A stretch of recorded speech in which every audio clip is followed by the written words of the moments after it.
Assalamualaikum warahmatullahi wabarakatuh. Jumpa lagi di channel Muda Bung Gege.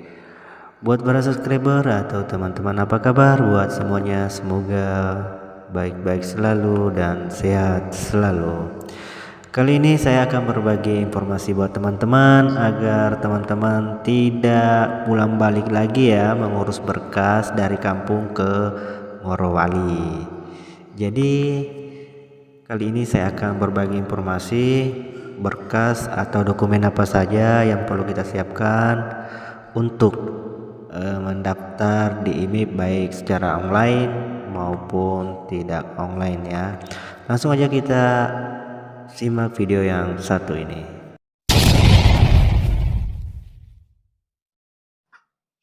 Oke, teman-teman, berkas atau dokumen apa saja yang perlu kita siapkan untuk mendaftar di perusahaan atau di PT IMIP ya. Yang pertama yang perlu kita siapkan itu adalah sertifikat vaksin ya. Yang perlu kita siapkan yang pertama yaitu sertifikat vaksin 1 dan 2. Jadi buat teman-teman sebelum ke Morowali atau ke Bahodopi, sebaiknya di kampung itu ketika mengurus berkas kalian siapkan pertama itu sertifikat vaksin 1 dan 2 ya. Jadi harus teman-teman vaksin 2 ya sampai vaksin kedua. Apabila vaksin pertama meskipun teman-teman sudah mendapatkan panggilan, pasti akan disuruh pulang apabila vaksinnya cuman pertama. Jadi usahakan vaksin 1 dan 2 dulu. Oke, lanjut. Berkas yang kedua yang perlu kita siapkan adalah SIO atau surat izin operator. Surat izin operator berlaku bagi teman-teman pendaftar yang operator ya, bagi pembawa alat berat kayak gitu. Ini bagi yang mendaftar di operator aja ya, kalau tidak nggak jadi masalah kalau SIO nya nggak ada ya. Terus berkas yang selanjutnya adalah akta kelahiran. Ini akta kelahiran atau surat tanda bukti yang berisi pernyataan tentang kelahiran seseorang atau kelahiran Anda. Ini akta kelahiran, kalian juga perlu siapkan ya. Terus berkas yang lainnya yang perlu kita siapkan yaitu KTP. Ini sudah pasti ya, kartu tanda penduduk. Usahakan KTP-nya itu sinkron ya. Lanjut, KK, kartu keluarga. Jadi teman-teman buat KK-nya ini di fotokopi ya. Fotokopi 2 lembar dan bawa juga aslinya sudah dilegalisir ya. Ini kurikulum VTI CV. Di antaranya itu daftar riwayat hidup, kedua surat lamaran pekerjaan ya. Jadi buat teman-teman dimanapun Anda mendaftar, di perusahaan manapun Anda mendaftar, yang paling pertama dilihat oleh perusahaan adalah ini atau PT ya, adalah ini daftar riwayat hidup, karena di situ kalian bisa isi identitas kalian dan pengalaman kerja kalian dari tahun keberapa ke berapa ya. Kedua surat lamaran pekerjaan. Ini surat lamaran pekerjaan sampelnya itu atau contohnya ada banyak di Google yang ditujukan langsung ke PT tersebut di alamat tersebut ya. Jadi ini yang perlu diperhatikan ya, karena setiap perusahaan yang kita daftar itu yang sering dan yang paling pertama yang dia lihat itu adalah ini, daftar riwayat hidup dan surat lamaran pekerjaan. Jadi diusahakan ini ketika pengisian pengalaman kerja dari tahun A ke B, usahakan ya betul-betul mantap ya saudara ya, teman-teman ya. Oke, berkas selanjutnya kita lanjut. Berkas apa lagi yang perlu kita siapkan? Ijazah ya, ijazah surat tanda tamat pelajar ya. Ini ijazah kalian siapkan ijazah terakhir ya. Siapkan ijazah terakhir ya, misalnya SMA, SMP atau sarjana, diploma 2, diploma 3 sampai S3 nggak jadi masalah ya. Ya minimal itu SMP ya, minimal SMP dari tahun kemarin, tapi tahun sekarang itu minimal ijazah SMA ya. Siapkan ijazah SMA-nya, ijazah aslinya ya, ijazah asli dan kopiannya yang sudah dilegalisir, biar tidak pulang balik lagi mengurus berkas. Jadi berkas disiapkan asli dan fotokopinya, dan berkas-berkas yang sudah dilegalisir. Kalau ijazah ya pastinya yang sudah dilegalisir fotokopiannya ya. Terus lanjut kita ke dokumen lainnya ya. AK1, kartu kuning atau kartu pencari kerja. Nah ini AK1-nya ya. Kalian perlu persiapkan AK1, kartu kuning atau pencari pekerja. Ini sangat diperlukan sekali ya. Kalian itu bisa urus AK1-nya di tempat demusili kalian masing-masing ya. Dan persyaratannya untuk demusilinya itu kalau menurut di sini ya, lokasi ini biasanya itu fotokopi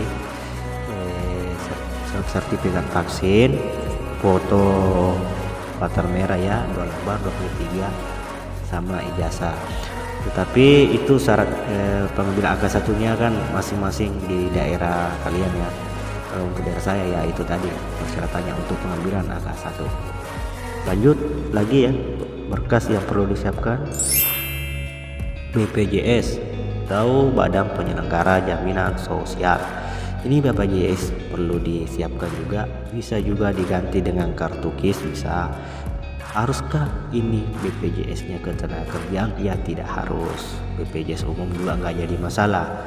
Yang penting ini punya nomor BPJS aktif, tidak menunggak atau tidak aktif ya. Jadi usahakan BPJS-nya itu diaktifkan dulu biar tidak pulang balik mengurus lagi.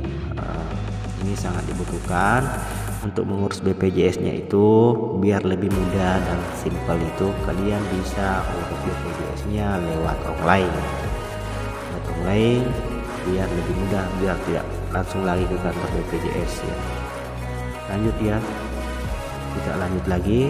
Berkas yang perlu disiapkan ini NPWP ya. NPWP nomor pokok wajib pajak. Ini kalian bisa urus di kantor pajak tentunya ya, atau lebih mudahnya lagi kalian bisa urus lewat online. Kalian tinggal persiapkan berkas kalian, data-data kalian. Ini mengurus NPWP online itu mudah sekali, 1 hari sudah bisa. Nomor NPWP-nya juga sudah bisa keluar, dan ini bisa dipakai mendaftar online, dan ini sangat dibutuhkan nomornya ya, nomor NPWP-nya. Haruskah bawa kartunya? Ya ini nggak jadi masalah ya, mau bawa kartu atau tidak nggak jadi masalah. Yang penting nomor NPWP, dan ini nomornya bisa kita print ya, nggak jadi masalah ini. Tapi ini diutamakan nomornya ini ya diutamakan. Alangkah baiknya juga kalau ada kartunya, lebih bagus lagi ya. Ini NPWP-nya nomor pokok wajib pajak, kalian bisa urus online biar lebih cepat lagi. Jadi lanjut ya, berkas yang perlu lagi disiapkan untuk pendaftarannya, foto 3x4 latar merah. Ini latar merah ya, bukan latar biru, kuning, hijau dan sebagainya. Kita butuh 3x4 latar merah, cukup 2 lembar aja ya. Selanjutnya SKCK surat keterangan catatan kepolisian. Kalian bisa mengambil SKCK-nya di daerah kalian masing-masing, di tempat di Polres, kepolisian. Dan ini sebenarnya SKCK bisa diurus di mana saja ya, nggak harus di tempat domisili. Tinggal kalian persiapkan berkas-berkas yang perlu disiapkan untuk mengurus SKCK, baik dari perpanjangan atau awal pengurusan SKCK. Terus lanjut lagi ke dokumen yang selanjutnya, SIM B2 umum. Ini SIM B2 umum berlaku bagi pendaftar yang tidak mendaftar umum ya. Ini yang punya SIM. Ini kalau mendaftar bagian umum ini nggak berlaku, tapi kalau SIM B2 umum ini berlaku bagi misalnya mendaftar driver. SIM B2 umum itu operator ya, operator SIM B2 umum. Rata-rata yang mendaftar operator ya diutamakan kalian siapin dulu SIM B2 umumnya. Dan kalau ada CEO-nya lebih bagus lagi, karena itu salah satu sertifikat pendukung agar lebih mantap lagi ya di dalam. Jadi lanjut lagi, berkas yang perlu disiapkan adalah sertifikat keterampilan. Ini sertifikat keterampilan, misalnya Anda sudah kursus komputer selama 3 bulan, sertifikatnya itu ada. Ini bisa dicantumkan di dalam di saat mendaftar online atau di bawah ya. Ini kalian bisa perlihatkan juga saat interview apabila diminta untuk sertifikatnya. Kalian bisa perlihatkan sertifikat keterampilannya komputer, bisa keterampilan ini bisa silahkan dibawa. Keterampilan apa saja itu silahkan dibawa ya. Jadi itulah tadi beberapa dokumen atau berkas yang perlu disiapkan saat mendaftar di PT IMIP ya, baik dari secara online maupun tidak online. Jadi semuanya itu dibawa aslinya beserta fotokopiannya. Yang perlu dilegalisir silahkan dilegalisir, biar kalian tidak pulang balik lagi mengurus berkas dari kampung, pulang balik lagi di kampung ke Morowali, kampung Morowali ya. Jadi itu saja tadi informasi buat teman-teman, berkas apa saja yang perlu kita siapkan. Itu tadi beberapa berkas yang perlu disiapkan buat teman-teman. Semoga info ini bermanfaat buat teman-teman. Jangan lupa yang belum subscribe dulu dan bunyikan lonceng notifikasinya agar tidak ketinggalan video yang menarik ya dari channel Mudabu. Sampai jumpa di video selanjutnya. Assalamualaikum warahmatullahi wabarakatuh.